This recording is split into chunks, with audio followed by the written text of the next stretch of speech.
ಆಗ ಒಂದಿಷ್ಟು ಅಭಿಪ್ರಾಯ ಬಂದಿದ್ದು ರಾಹುಲ್ ಗಾಂಧಿಯವರು ಕಾರ್ಯಕರ್ತರಿಗೂ ಕೂಡ ಅವಕಾಶವನ್ನ ಕೊಡಬೇಕು ಅಂತ ಹೇಳಿದ್ರು. ಹೀಗಾಗಿ ಮತ್ತೆ ರಾಜ್ಯದಲ್ಲಿ ಪಂಪಿಂಗ್ ಆಗಿರುವಂಥದ್ದು, ಪಟ್ಟಿಯನ್ನ ಮತ್ತೆ ರೆಡಿ ಮಾಡಿರುವಂಥದ್ದು. ಈ ಬಾರಿ ಶಾಸಕರ ಜೊತೆಗೆ ಕಾರ್ಯಕರ್ತರಿಗೂ ಕೂಡ ಅವಕಾಶವನ್ನ ಕೊಟ್ಟಿದ್ದಾರೆ. ಯಾಕಂದ್ರೆ ಕಾರ್ಯಕರ್ತರನ್ನ ವಿಶ್ವಾಸಕ್ಕೆ ತೆಗೆದುಕೋಬೇಕು, ಹಾಗೆ ಶಾಸಕರ ಅಸಮಾಧಾನವನ್ನ ತಣಿಸಬೇಕು.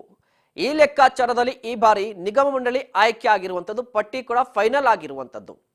ಇದೇ ಕಾರಣಕ್ಕಾಗಿ ಜನವರಿ 4ನೇ ತಾರೀಕು ದೆಹಲಿಗೆ ಹೋಗ್ತಾರೆ. ಅಲ್ಲಿ ಲೋಕಸಭಾ ಚುನಾವಣೆ ಸಂಬಂಧ ಮಾತುಕತೆಯನ್ನ ನಡೆಸ್ತಾರೆ.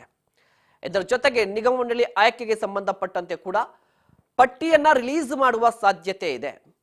ಈಗಾಗಲೇ ರಾಜ್ಯದಲ್ಲಿರುವಂತಹ ಸಿಎಂ ಸಿದ್ದರಾಮಯ್ಯವರು ಹಾಗೆ ಡಿಸಿಎಂ ಡಿ ಕೆ ಶಿವಕುಮಾರ್ ಅವರು ಒಂದು ಪಟ್ಟಿಯನ್ನ ಫೈನಲ್ ಮಾಡಿದ್ದಾರೆ.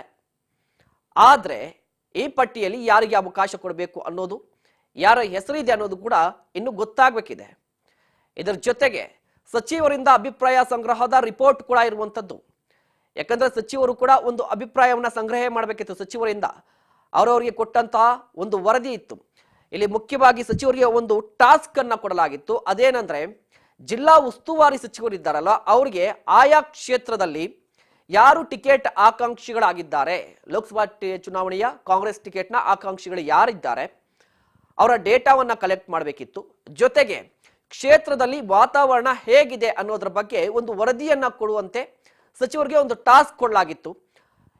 ಸಚಿವರು ಆ ಟಾಸ್ಕ್ ಅನ್ನ ಪೂರ್ತಿಗೊಳಿಸಲಿಲ್ಲ ಲಾಸ್ಟ್ ಟೈಮ್ ಅಲ್ಲಿ. ಆದ್ರೆ ಈ ಬಾರಿ ಖಡಕ್ ಆಗಿ ಒಂದು ಸೂಚನೆಯನ್ನ ಕೊಟ್ಟಿದ್ರು, ಆದಷ್ಟು ಬೇಗ ವರದಿಯನ್ನ ಕೊಡಿ ಅಂತ.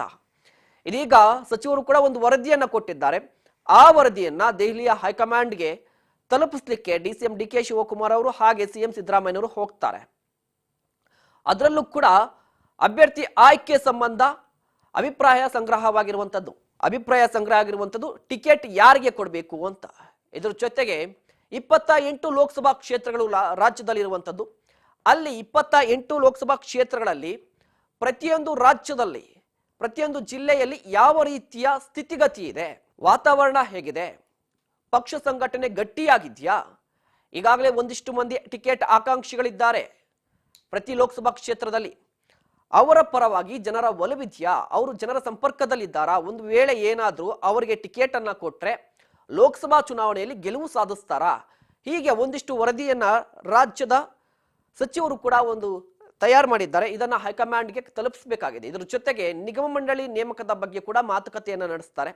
ನಾನು ಈಗಾಗಲೇ ಹೇಳ್ತಿದ್ದೆ, ನಿಗಮ ಮಂಡಳಿ ಏನಾಗಿದೆ ಅಂದ್ರೆ ಕಾಂಗ್ರೆಸ್ಗೆ ಕಬ್ಬಿಣದ ಕಡಲೆ ಆಗಿರುವಂಥದ್ದು. ಯಾರಿಗೆ ಅವಕಾಶವನ್ನ ಕೊಡಬೇಕು, ಯಾರಿಗೆ ಕೊಡಬಾರದು, ಒಂದ್ ವೇಳೆ ಕೊಟ್ರೆ ಏನಾಗುತ್ತೆ, ಕೊಡ್ಲಿಲ್ಲ ಅಂದ್ರೆ ಏನಾಗುತ್ತೆ, ಶಾಸಕರಿಗೆ ಎಷ್ಟು ಮಂದಿಗೆ ಅವಕಾಶವನ್ನ ಕೊಡಬೇಕು, ಕಾರ್ಯಕರ್ತರಿಗೆ ಎಷ್ಟು ಮಂದಿಗೆ ಅವಕಾಶವನ್ನ ಕೊಡಬೇಕು, ಒಂದು ವೇಳೆ ಏನಾದರೂ ಶಾಸಕರಿಗೆ ಹೆಚ್ಚಿನ ಮಟ್ಟದಲ್ಲಿ ಅವಕಾಶವನ್ನ ಕೊಟ್ರೆ ಕಾರ್ಯಕರ್ತರ ನಡೆ ಏನಾಗಿರುತ್ತೆ.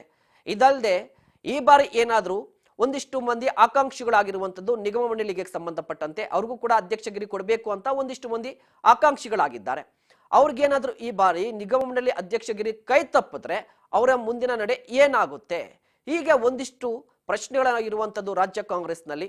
ಈಗಾಗಲೇ 2 ರೀತಿಯ ಪಟ್ಟಿಯನ್ನ, ಒಂದು ವರದಿಯನ್ನ, ಒಂದು ಪಟ್ಟಿಯನ್ನ ಫೈನಲ್ ಮಾಡ್ಕೊಂಡಿರುವಂಥದ್ದು ರಾಜ್ಯ ಕಾಂಗ್ರೆಸ್ ನಾಯಕರು. ಒಂದು ವರದಿ ಸಚಿವರು ಕೊಟ್ಟಿರುವಂತಹ ವರದಿ ಒಂದು ಕಡೆ, ಮತ್ತೆ ನಿಗಮ ಮಂಡಳಿ ಪಟ್ಟಿಯ ಫೈನಲ್ ಒಂದು ಕಡೆ. ಈ ಎರಡನ್ನ ಕೂಡ ಎಐಸಿಸಿ ಅಧ್ಯಕ್ಷರಿಗೆ ಕೊಡ್ತಾರೆ ರಾಜ್ಯದ ನಾಯಕರು.